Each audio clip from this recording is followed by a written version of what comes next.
Natalie Holzer punya panggilan mesra buat pacar barunya.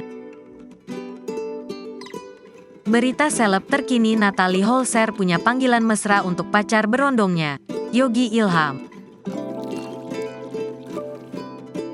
Panggilan mesra Natalie Holzer dilontarkan untuk pacar berondongnya ketika keduanya sedang asyik live Instagram. Mantan istri Sule, Natalie Holzer menyebut mesra pacar baru dengan sebutan sayang. Sebutan itu disampaikan ketika Natalie Holzer bereaksi atas sikap Yogi Ilham yang posesif. Justru Natalie Holzer merasa disayang dengan sikap pacar berondongnya itu. Alhasil gaya pacaran Natalie Holzer ini menuai kritik.